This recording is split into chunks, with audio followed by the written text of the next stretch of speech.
The Samsung Galaxy Grand Prime has an ambitious name, but behind it's an ordinary mid-range phone. It puts functionality ahead of screen fidelity, throwing all the pixels they could afford at the front-facing camera instead. As with other Galaxy Grand, dual SIM is an option. This one though is the first 64-bit phone in the line. Hi guys, welcome to the Samsung Galaxy Grand Prime Full Review 2016. If you'd like to know more details, then continue watching this video.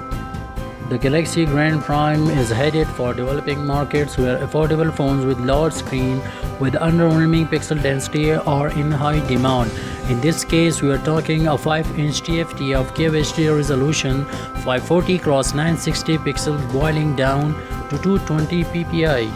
If you look at the main key features of this phone, which are 5-inch 540x960 TFT display with 220 ppi, Android OS Lollipop 5.1.1 with TouchWiz UI, quad-core 1.2 GHz Cortex-A53 processor, Adreno 306 GPU, 1 GB of RAM and Snapdragon 420 chipset, 8 GB built-in storage with microSD card slot expansion, 8 megapixel camera with LED flash with support 1080p video recording, 5 megapixel front-facing camera having 85 degree of lens and support 1080p video recording, and finally packed with 2600 mAh battery which provides juice for full day of high usage. In terms of hardware, the Samsung Galaxy Grand Prime measures a height 144.8, 72.1 width and 8.6mm thickness.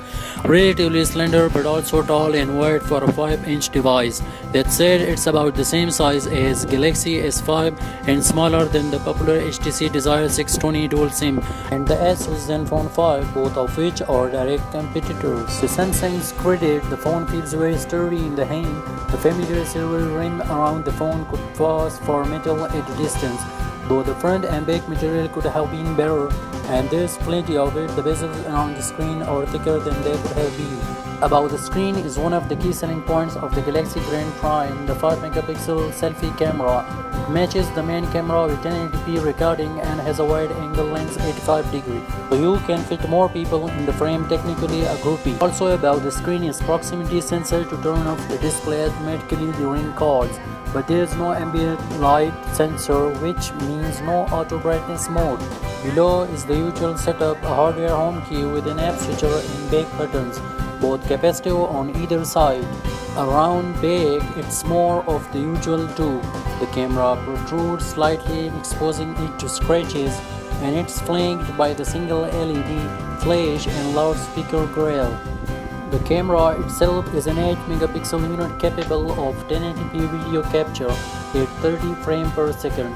The back is removable, which gives you access to the 2600 mAh battery and the card slot. The sides follow the traditional pattern as well. The singular mic is on the bottom near the microUSB 2.0 port, and there is a 3.5mm audio jack on the top.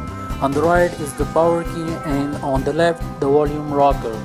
In developing markets, phablets have gained a lot of popularity since they effectively replace small and cheap tablets. The Galaxy Grand Prime sits between those and smaller devices, approximately 4 to 4.5 inches. The Grand Prime sits well in the hand. We would have wished for smaller bezels, but those actually come with a cheaper price tag. The weight didn't bother us. It strikes a good balance between a solid feel without being too heavy. Settings menu is a vertical list of apps divided into categories. The handy search function is gone, which can slow down inexperienced users until they learn where each setting goes. Okay, in terms of performance, the Samsung Galaxy Grand Prime is based on a Snapdragon 410 chipset. That's the entry-level 64-bit chipset from Qualcomm, though in 32-bit lane it will be positioned in the up mid-range. Qualcomm says that the Cortex-A53 processor outperforms Cortex-A7, and this phone has 4 of them clocked at 1.2 GHz. There is also Adreno 306 GPU, which offers power savings. As it is right now, the chipset is fast enough for daily use. The GPU is okay for casual gaming, and we couldn't really expect much better at this price range. Web browsing was a bit of disappointment, as it's clear that even lower power hardware can do better with the right software. It's also having FM radio with recording. Camera is okay but not great.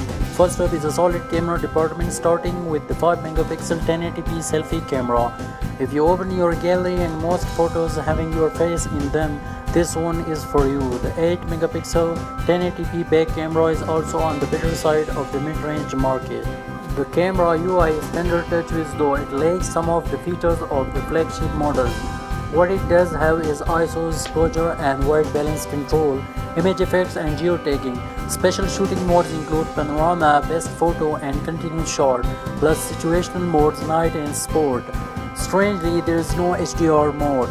As for image quality, the Galaxy Grand Prime's main shooter is below Samsung's best 8 megapixel at first. The dynamic range isn't very wide, but that's made worse by the heavy processing and sunlight. Colors often end up overexposed, while shadows remain dark. With no HDR mode, there is nothing to help the camera in difficult lighting conditions. The front-facing camera is wider than the main camera and it's lower resolution to begin with, so we were not expecting its photos to be as good as the one on the back. Also, this is a fixed focus camera. It has been optimized to shoot nearby objects, so the background is noticeably softer. Colors appear duller and the dynamic range is smaller. There's much more visible noise too. Still, the result detail up close is quite good for a front-facing camera. You can also create animated GIFs out of multiple images or just shoot a GIF with the camera.